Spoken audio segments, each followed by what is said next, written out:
I just want to record a video very quickly today because I haven't had time to record much for the channel. I've got 3 new stories I'm going to tell today, and I'm going to try to tell them really fast so that we can make this video a bit shorter. So I won't be talking so much now in this beginning. Let's just go straight to the stories.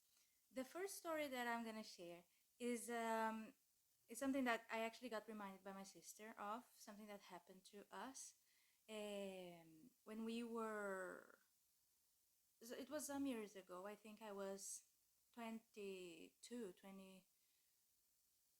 20. I think I was like 20.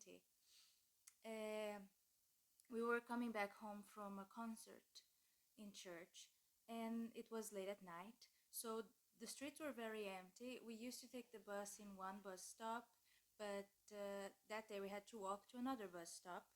And so we weren't used to that place, and there were a lot of pubs on the way to that bus stop, and we were very scared because we were alone, just the two of us, late at night. It was almost midnight.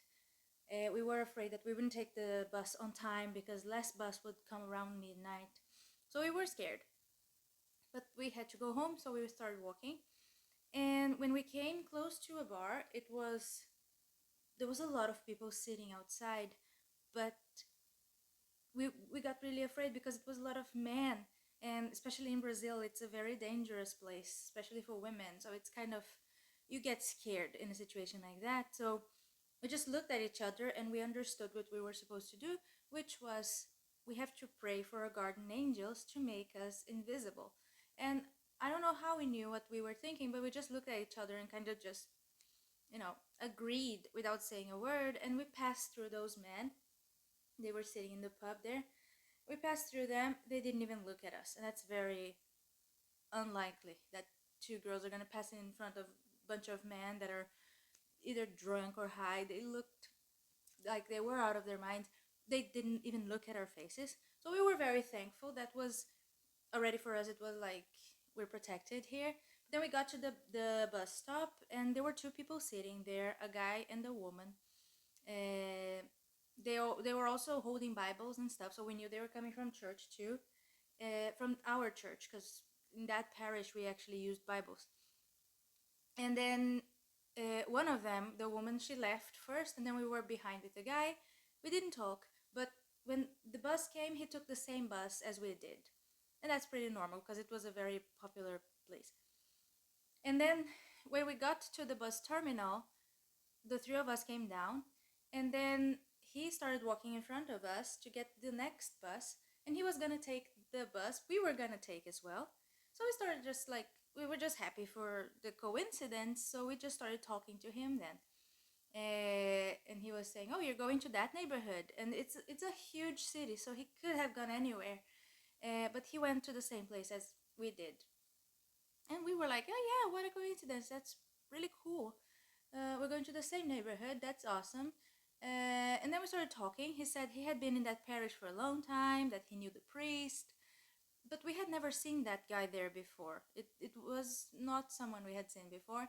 So he said his name, Andre is his name. So by the way, Andre, if you're watching this, if you really exist, can you say hi? I took the bus. He sat in front of us. We sat at the back of the bus. And when it was our time to stop, before we could hit the bell, he did it. So he was gonna get down from the bus on the same place we were gonna get down, and that's highly, highly unlikely. We didn't know anyone who lived in our neighborhood, in that area, and went to that faraway parish.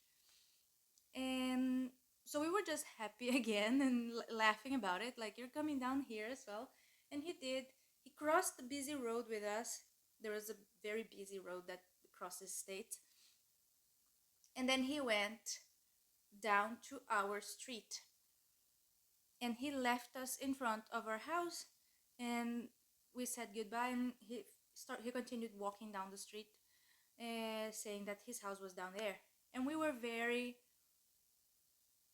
we weren't sure what happened because we have never seen this guy again.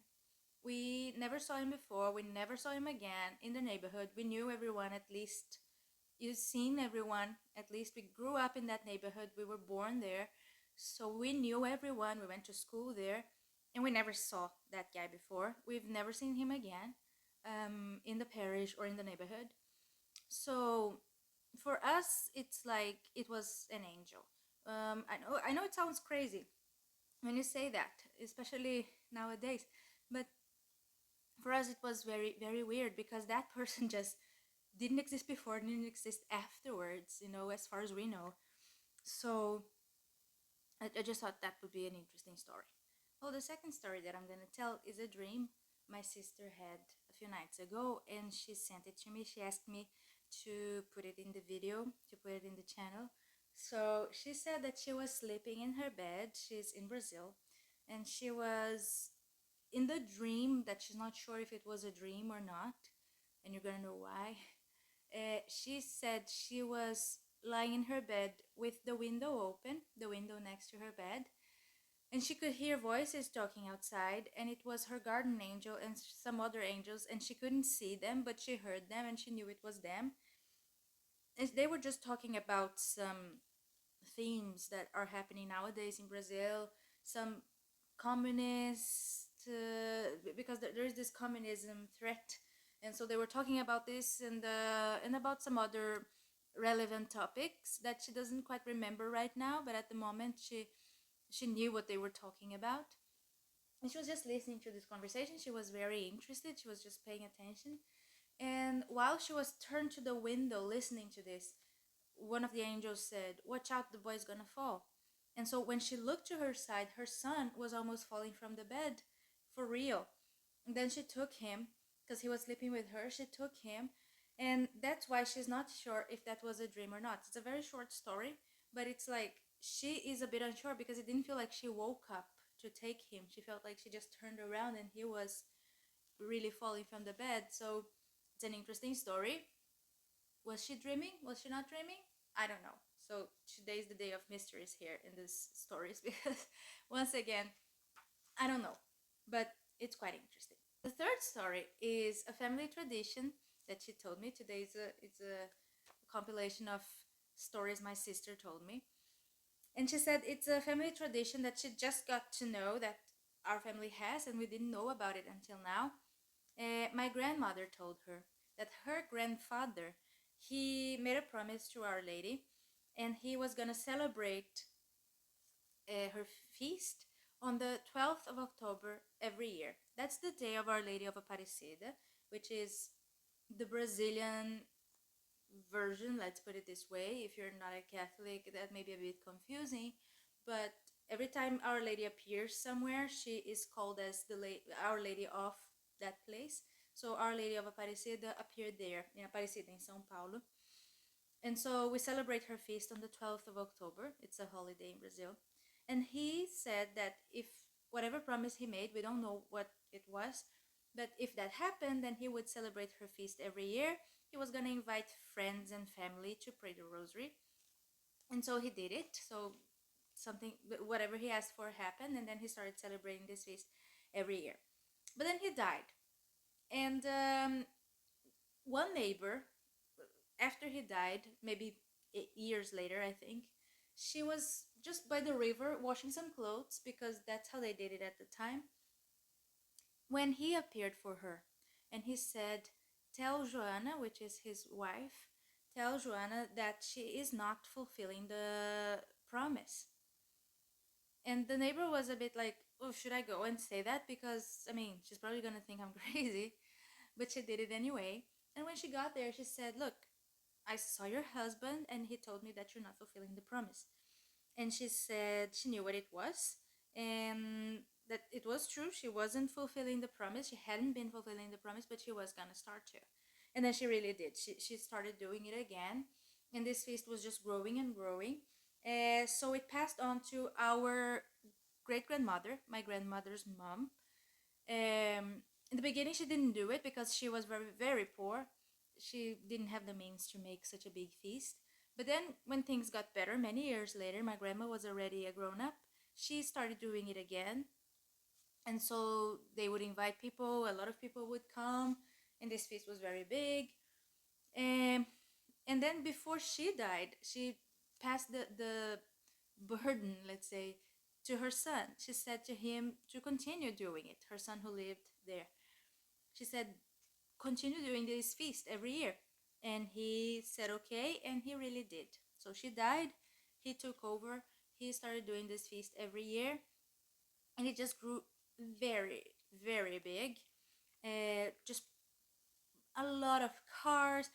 It just became a famous thing in the city. So a lot of people would come, a lot of cars, and it was no longer just family and friends. It became a tradition in the city, and he didn't like talking about it, but because it sounds a bit like he was bragging, but he said that he dreamt about his mother saying that God was really happy that he continued with the tradition.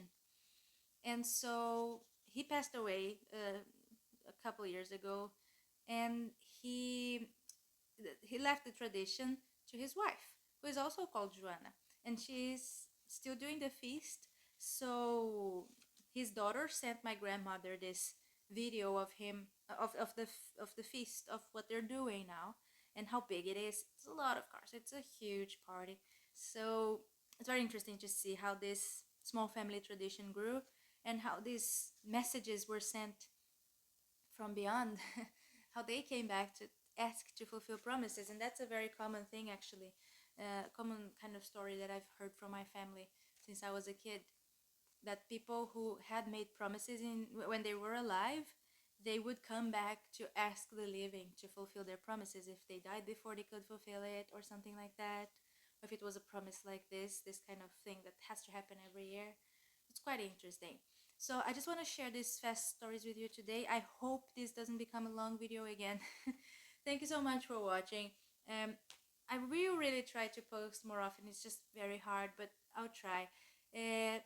Thanks for watching this video. Just, remain subscribed. Ask other people to subscribe. If you have any questions, you can send me. If you have any stories, just send. You can send on the email that I will always put on the video descriptions. So that's it for today. Hail Mary. Bye.